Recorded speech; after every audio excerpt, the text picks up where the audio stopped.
Muriel Jarlac, bonjour. Bonjour. Alors, vous êtes lauréate du prix Force Femmes. Vous avez remporté il y a peu de temps.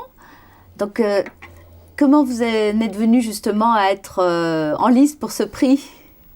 Bien, c'est un peu un retour dans un passé très douloureux, parce que j'ai rencontré l'association Force Femmes à la suite d'un licenciement dont j'ai été victime à l'âge de 47 ans.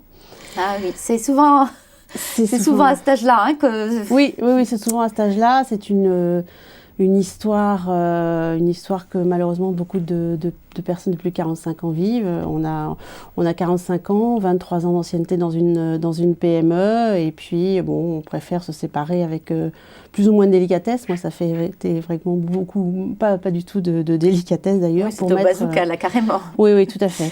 Et pour mettre quelqu'un de beaucoup plus jeune à la place. Enfin bon. Donc, Mais les femmes le vivent souvent très mal, et ça a dû être une période effectivement très difficile, parce que moi, je rencontre beaucoup de femmes justement qui sont cassées et qui ont du mal à s'en remettre, à faire le deuil de cette épreuve en fait. Oui, vous utilisez des mots que j'osais pas trop, parce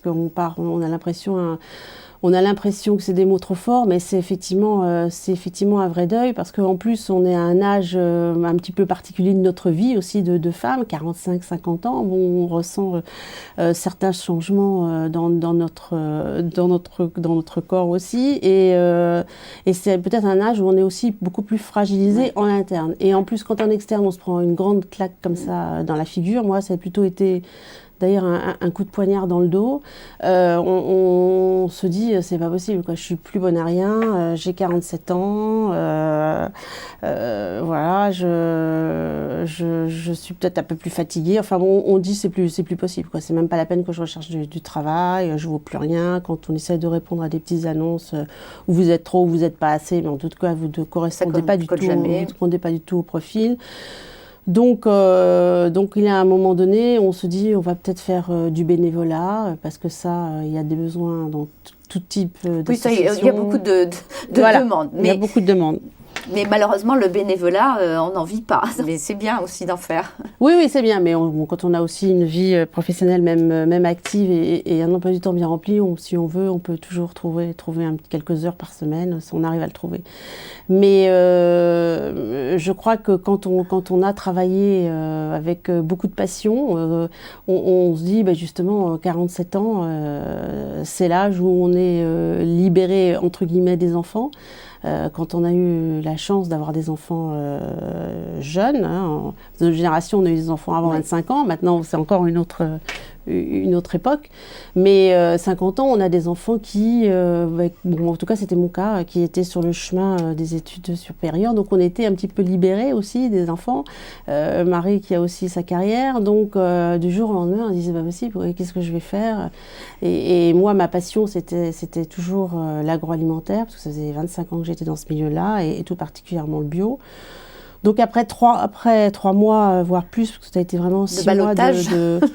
Ouais, non, c'était même pas du ballottage, c'était vraiment une descente, descente aux enfers, c'est peut-être un grand mot, mais c'était vraiment une descente très très brutale, et puis un accompagnement psychologique, on prend quelques petits médicaments qui sont là aussi pour ça, et quand on n'en abuse pas, ça fait du bien de pouvoir bien dormir, et le matin de prendre autre chose pour être réveillé, pour bien repartir.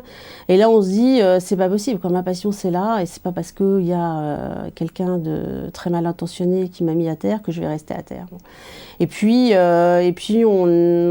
c'est aussi l'histoire d'une vie. Je crois que mes parents étaient chefs d'entreprise, donc j'ai toujours vu mes parents se poser des challenges. J'ai toujours vu chaque jour partir avec aussi beaucoup de bonheur vers leur entreprise. Moi, j'ai toujours insufflé ces valeurs de travail aussi avec mes enfants, d'effort. Donc je me suis dit, au bout de 6 mois, c'est pas possible, quoi. Tu peux pas rester comme ça à donner aux autres. Vis aussi ta vie professionnelle et redémarre. Et donc j'ai rencontré Force Femmes dans un salon Entreprendre. Je suis allée avec une autre amie 50 ans qui venait aussi de se faire licencier. Donc on s'est dit, allez, nous deux, bras dessus, parce que toute seule, ça c'est un peu difficile aussi. Hein. Donc on était toutes les deux dans ce salon et il y avait une conférence qui était donnée par Madame Holder, donc qui était présidente de Pôle. Et puis ça a été le déclic de voir une femme chef d'entreprise, passionnée, qui avait aussi un parcours extraordinaire. Voilà, elle a parlé de Force Femmes et nous on était là pour se dire où on va, qu'est-ce qu'on fait. On est allé chez Force Femmes et puis on a rencontré une association extraordinaire. Donc moi j'ai tout de suite pris un rendez-vous chez Force Femmes. C'est pas non plus facile, même si on a la volonté, c'est pas facile de pousser la porte d'une association, même si on vous accueille à bras ouverts. C'est bien de le dire parce que souvent on a l'impression que tout est à disposition des femmes, mais il faut réaliser que le fait de pousser la porte, il faut déjà qu'il y ait une volonté derrière et c'est pas si évident que ça. Donc, non, c'est pas évident et puis c'est pas évident de raconter votre histoire parce que même si vous êtes accueillis très chaleureusement avec des femmes extraordinaires qui sont des femmes actives d'ailleurs, qui sont bénévoles, donc elles trouvent aussi le temps.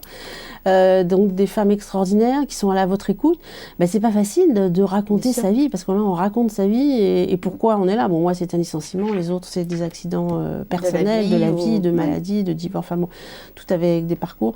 Donc c'est pas facile parce que encore une fois on a un peu peur du jugement de l'autre, ce qui est complètement ridicule parce qu'on est des victimes, mais bon c'est comme ça. Ça j'ai appris que tout le monde était toutes pareilles, donc on n'ose pas. Donc voilà. Et puis après, les choses vont très très vite. Vous avez... ça a mis combien de temps entre le moment où vous avez ouvert la porte de Force Femmes et le passage à l'acte où vous avez ouvert votre site Il a fallu 1 an. 9 mois, on parle souvent de 9 mois, et c'est vrai que ça fait pratiquement 9, un peu plus de 9 mois en tout cas, pour voir la naissance de Biocréative, parce qu'il y a des projets, alors il faut écrire, il faut beaucoup écrire, écrire noir sur blanc son projet, après on se dit, bon, qu'est-ce que je fais moi c'était évident que je voulais créer mon entreprise, parce que j'avais peur de retrouver cette vie-là, cette épreuve difficile dans les années à venir, donc j'ai voulu créer mon entreprise. Bon après, j'ai créé une entreprise, ça c'est un grand mot, c'était très à la mode, c'était le mode des auto-entrepreneurs d'ailleurs à l'époque. Alors c'était auto-entrepreneur, bon moi j'ai choisi une structure de SARL, mais on dit bon qu'est-ce qu'il faut faire, c'est quoi, enfin donc là j'ai suivi des stages chez Force Femmes pour bien valider en fait mon projet, et puis j'ai rencontré un expert comptable qui a complètement aussi démystifié la création d'entreprise, qui m'a expliqué le dépôt de marque INPI, ça c'est pareil, il me disait bon bah, si INPI c'est pour les gros, c'est pour les grandes marques, moi avec mon petit Biocréatif, bon ben non, il faut déposer parce que vous savez ce que c'est aujourd'hui, vous savez pas ce que c'est, enfin bon. Donc plein de conseils comme ça mis bout à bout. Voilà. En fait c'est toujours le même problème, c'est qu'on part avec un petit format et bon il faut qu'il y ait des personnes qui vous aident et puis qui ouvrent un peu l'espace pour mettre dans une perspective de développement. Vous avez fait de tenir ce prix qui est en fait qui est aussi c'est le prix Force Femmes, mais je crois que c'est Coca-Cola aussi qui contribue financièrement. Vous avez touché un chèque, c'est toujours tout à fait bon à prendre, mais c'est surtout aussi quelque part peut-être le fait qu'il y ait une reconnaissance de ce projet. Vous devez être conforté dans votre idée de réussir cette entreprise. Comment vous l'avez vécu ? Oui, c'était pour moi la validation d'une deuxième étape de Biocréative, parce que au début c'était une entreprise de conseil en création alimentaire bio, donc j'interviens au niveau des fabricants en amont, enfin je les aide à concevoir des gammes bio, à certifier, parce qu'il y a beaucoup de fabricants qui veulent créer du bio mais ils savent pas comment certifier un outil, ni mettre au point les recettes ou trouver les fournisseurs de matières premières. Donc ça c'était mon premier métier de départ. Et puis j'ai toujours eu au fond du cœur un projet de création de gamme de snacking bio, bon et sain. Donc ça a toujours été depuis des années un projet. Et j'ai écrit beaucoup, parce que ça aussi j'ai appris chez Force Femmes. Il fallait avoir un petit cahier sur soi et toujours écrire les idées. Donc voilà, donc j'ai écrit chez moi et aussi au cours des inspirations, des notes et des recettes, etc. Et donc c'est dans ce cadre-là que j'ai participé au concours de Force Femmes, parce que on a aussi une émulation entre nous. On a des ateliers où on se retrouve une dizaine de créatrices, toutes de jeunes chefs d'entreprise de plus de 50 ans. Donc c'est très sympa parce qu'on se soutient les unes les autres. Il y en a une qui a des problèmes d'un pays avec un autre, un client, on lui dit mais non mais t'inquiète pas, ça va se résoudre. Et puis l'autre qui a une bonne idée. C'est tout l'intérêt justement du réseau, de se retrouver. Voilà, donc c'est le soutien qu'on peut s'apporter mutuellement et c'est très précieux. Oui, et puis c'est l'émulation. Donc elle nous donnait une chance extraordinaire de présenter en fait à jury mérite notre projet en toute transparence, mais vraiment voilà. C'est un bon exercice. C'était un bon exercice. C'était d'abord un bon exercice. En vendre à un jury, après vous êtes mieux armés pour vendre à vos clients. Un dernier mot, Muriel, pour celles qui écoutent J'ai envie de dire aux femmes de plus de 45 ans d'aller au bout de leurs rêves, parce que je trouve que quand on a plus de 45 ans, on est libre. On est beaucoup moins dans le paraître en fait qu'à 30 ans, où on peut affirmer ses choix, on peut affirmer sa personnalité, on peut dire j'aime ou j'aime pas, ce qu'on ne peut pas toujours dire avant. Je leur dis aussi, si elles ont la chance d'avoir une structure comme Force Femmes à côté de chez elles, qu'elles n'hésitent pas. Aller au bout, se faire encadrer s'il y a d'autres structures. En tout cas, ne pas rester chez elles sur Internet, et au contraire aller aussi dans tous les salons professionnels, parce qu'on rencontre, on a une stimulation et la vie est belle, parce que c'est une renaissance, et à 50 ans, on le savoure d'autant plus. Et on a le droit à cet âge-là de vivre sa vie. Puis on a encore maintenant plus de 15 ans devant nous à travailler. Hein. Un beau message d'espoir pour celles qui ont 50 ans et plus. Merci beaucoup Muriel. Merci, et puis j'espère que votre entreprise va se développer, et j'en suis même persuadée. Merci.